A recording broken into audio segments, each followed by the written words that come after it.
दो शब्द रखेंगे राष्ट्रीय प्रभारी जी। निवेदन करूंगा कि उनसे कि महात्मा गांधी जी के ऊपर अपने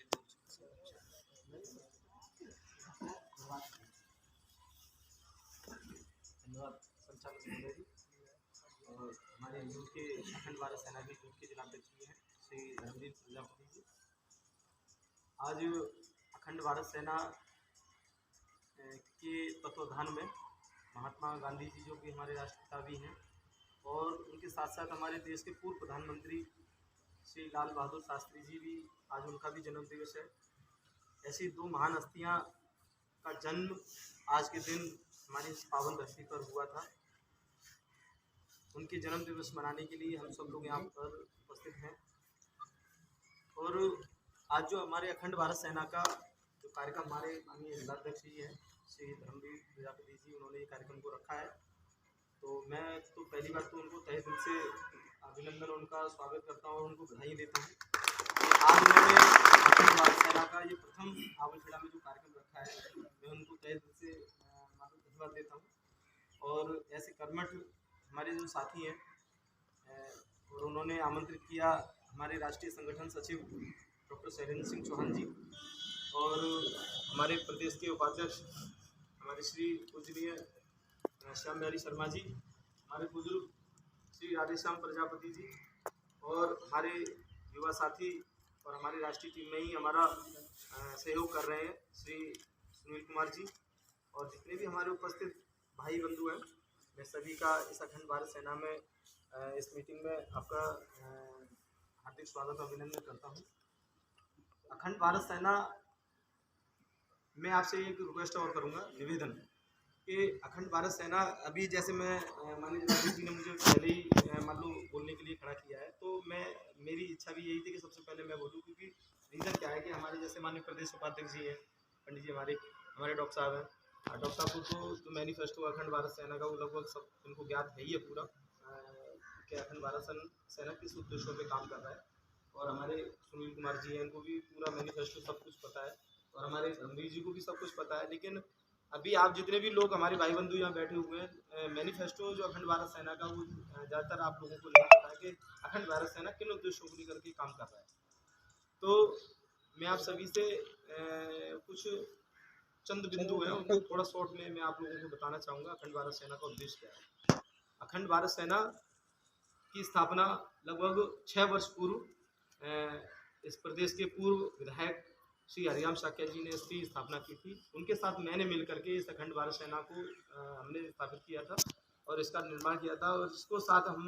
माननीय विधायक जी ने मिल करके बनाया था और एक राष्ट्रीय टीम बना करके हमने इसका नेतृत्व करना स्टार्ट किया था लगभग 6 साल पूर्व।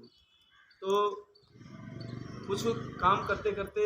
माननीय हरिराम शाक्य जी जो कि विधायक जी थे, वो अस्वस्थ होने के कारण की वजह से वो इस अखंड भारत सेना में समय नहीं दे पा रहे थे। तो उन्होंने एक राष्ट्रीय कार्य समिति की बैठक बुलाई लखनऊ के अंदर, जिसमें मैं भी गया। तो मेरी सक्रियता को देखते हुए अखंड भारत सेना की राष्ट्रीय टीम ने, जो राष्ट्रीय कार्य समिति के जो हमारे जो भाई बंधु थे, उन लोगों ने मिल करके वहाँ का जो राष्ट्रीय कार्य समिति की सर्वसम्मति से उन लोगों ने एक प्रपोजल पास किया कि डॉक्टर पवन कुशवाहा आवलखेड़ा वालों को ऐसा अखंड भारत सेना की बागडोर उनके हाथ में देखी जाए। तो इस चीज़ का सर्वसम्मति से प्रस्ताव पास हुआ और मुझको मैंने राष्ट्रीय अध्यक्ष पद के लिए मेरे लिए बोला गया वहाँ पर, लेकिन मैंने उनसे हाथ जोड़ के निवेदन किया कि राष्ट्रीय अध्यक्ष पद अभी मुझे स्वीकार नहीं है, क्योंकि राष्ट्रीय अध्यक्ष पद पे हम ऐसे व्यक्ति को लाना चाहते हैं जो एक तो पहली बात वो किसी भी राजनीतिक दल से संबंध न रखता हो और सबसे बड़ी बात कि उसकी जो सोच हो वो इस देश के अंदर समानतावादी सोच हो, इस देश के अंदर वो चाहे वो उसकी जो सोच हो कि इस देश के अंदर ना कोई गरीब हो ना अमीर हो, सबको समान विचारधारा में लेकर के वो लोग चले, वो व्यक्ति चले, तो वो ऐसा व्यक्ति अखंड भारत सेना का राष्ट्रीय अध्यक्ष होगा। तो उन्होंने राष्ट्रीय कार्य समिति ने मुझे राष्ट्रीय कार्यवाहक अध्यक्ष के रूप में वहाँ नियुक्त किया और राष्ट्रीय प्रभारी और राष्ट्रीय संयोजक के रूप में मुझे वहाँ नियुक्त कर दिया। तो जब मेरे कंधों पर ये बाहर आया तो फिर मैंने इसकी मेहनत स्टार्ट कर दी। मुझे लग रहा था कि मैं कैसे इतने बड़े काम को सौंप देख पाऊँगा। तो फिर जब मैं चलता गया तो मुझे रास्ते में मेरे ऐसे सक्रिय और इतने अनुभवी प्रभु मुझे मिलते गए। तो आज हमने अखंड भारत सेना को देश के 12 राज्यों में स्थापित कर दिया।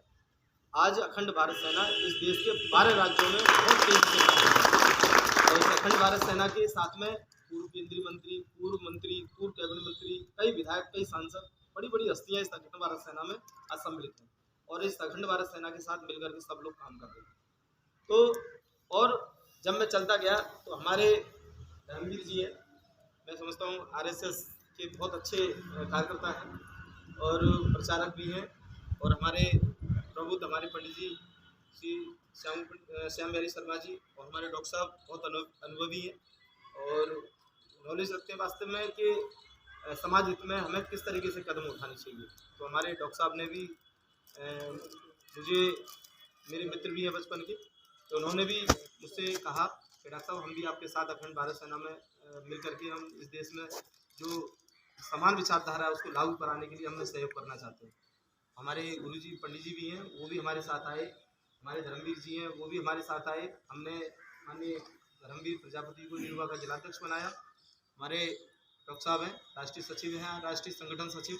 हमारे पंडित जी हैं, प्रदेश उपाध्यक्ष हैं, और इसी तरीके से आगरा ही नहीं समस्त उत्तर प्रदेश में, और उत्तर प्रदेश में भी लगभग हमारे 46 जिलों के जिलाध्यक्ष अब तक नियुक्त हो चुके हैं। और इस देश के अंदर 12 राज्यों में हमने प्रदेश अध्यक्षों का मतलब नियुक्ति कर चुके हैं हम सब तक। और इस अखंड भारत सेना का उद्देश्य क्या है इस देश के अंदर, मैं ज़्यादा लंबी भाषण ना देते हुए थोड़ा शॉर्ट में ही बता रहा हूँ आपको। इस देश के अंदर असमानता का माहौल इतना है, आप सभी लोग जानते हैं कि जो VIP लोग हैं, सांसद, विधायक हैं, मंत्री, मुख्यमंत्री, जितने भी लोग हैं, उनके बच्चे और वो उनके परिवार के लोग अगर बीमार पड़ जाएं या मान लो कोई भी बात हो जाती है, उनको VIP चिकित्सा सुविधा मिलती है। उनके लोग, उनके परिवार के, उनकी फैमिली के लोग इन VIP चिकित्सा सुविधा प्राप्त करते हैं। जब उनको बच्चों की शिक्षा की बात आती है तो बच्चों को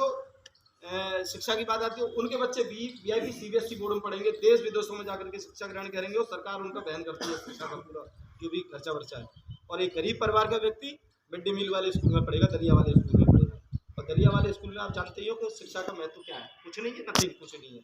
शिक्षा तो मतलब ही नहीं है उसमें, बस ये है कि सरकार ने एक गरीब आम जनता को शिक्षा के नाम पर बिल्कुल भी बेवकूफ़ बना रखा है। और भी बहुत सारी बातें हैं, जैसे इस देश के अंदर जितनी भी सारी पेंशन है, चाहे वृद्धा पेंशन हो, विकलांग पेंशन हो, और या कोई भी पेंशन हो, विधायक पेंशन हो, सांसद पेंशन हो, अखंड भारत सेना ने ये मांग की है कि इस देश के अंदर से सारी पेंशनों को समाप्त करके और मात्र इस देश के अंदर एक ही पेंशन होगी, एक समान, सब पूरे हिंदुस्तानियों को सबको एक समान पेंशन मिलेगी, वो होगी मतदाता पेंशन। चाहे वो सांसद हो, चाहे विधायक हो, चाहे प्रधानमंत्री हो, चाहे मुख्यमंत्री हो, सबको एक समान पेंशन आजीवन। जब वो 18 साल की एज पूरी कर चुका है तो वो उसे मतदाता पेंशन देने का मतलब सरकार काम करे। तो हम ऐसे लक्ष्यों को लेकर के काम कर रहे हैं और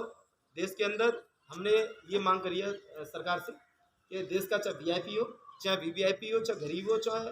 बिल्कुल निचले स्तर का किसान मजदूर कोई भी हो, सबको समान शिक्षा इस देश के अंदर प्राप्त होनी चाहिए। चाहे वो VIP का बेटा हो, चाहे DM का बेटा हो, चाहे मंत्री का बेटा हो, चाहे प्रधानमंत्री का बेटा हो, एक गरीब निचले स्तर का, सबसे निचले स्तर का व्यक्ति हो, उसका भी बेटा एक जगह बैठ करके शिक्षा ग्रहण करे।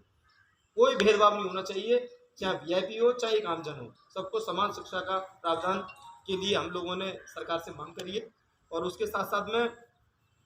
ये मतदाता पेंशन के लिए भी आपको बता ही दिया मैंने। चिकित्सा का भी यही है कि जो जब देश के VIP व्यक्ति को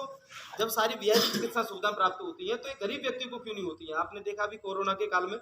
और ऐसे बहुत सारे हमारे सामने केस आए कि दिल दहल जाता था ऐसी बातों को सुन करके कि लोग हॉस्पिटलों को चक्कर काटते काटते काटते काटते दम तोड़ते थे, उनको ऑक्सीजन भी नसीब नहीं हुई, आपने देखा होगा। और जब देश के VIP लोग हैं उनको सारी चिकित्सा सुविधाएं VIP प्राप्त हो रही हैं, उनको कुछ भी नहीं। लेकिन एक गरीब व्यक्ति हॉस्पिटलों के चक्कर काटते काटते उन्होंने दम तोड़ दिया। तो इसीलिए हमने देश में भारत सरकार से और UP की सरकार और जितनी भी राज्य सरकारें हैं, हमने अपने प्रदेश अध्यक्षों के माध्यम से सब लोगों से यही कहा है, अपने जितने भी हमारे पदाधिकारीगण हैं, राष्ट्रीय पदाधिकारीगण, चाहे प्रांतीय, चाहे जिलों के, मंडल के जितने भी हैं, हमने सबसे कह रखा कि ये अपने DM के माध्यम से, SDM के माध्यम से और जो भी संबंधित अधिकारी है उनके माध्यम से आप वहाँ ज्ञापन दीजिए और सरकार तक अपनी बात को, अपना जो मैनिफेस्टो अखंड भारत सेना का उसको पहुँचाइए, जिससे कि सरकार की जो कान जो बंद है अभी वो एकदम अपने जो मन से जो काम कर रहे हैं वो उनके कानों तक ही हमारी मैनिफेस्टो है, जो हमारी जो विचारधारा है वो उन तक पहुँचे और ये लोग इस देश के अंदर विवश हों इस अखंड भारत सेना के मैनिफेस्टो को लागू करने के। तो इन्हीं बातों को मैं अखंड भारत सेना की जो मुख्य जो कुछ बिंदु है, और भी हम बहुत सारी योजनाओं पे काम कर रहे हैं हम लोग अखंड भारत सेना के जो पदाधिकारीगण हैं, तो बहुत सारे जो हमारे मैनिफेस्टो में हमने उनको शामिल कर रखा है। और हमारे धर्मवीर जी हैं, उनको पूरा ज्ञान है अखंड भारत सेना के मैनिफेस्टो के बारे में, और हमारे डॉक्टर साहब हैं, हमारे पंडित जी हैं, उनको सब कुछ पता है। तो बस मैं इन्हीं बातों के साथ में मैं अपनी वाणी को विराम देता हूँ। जय हिंद।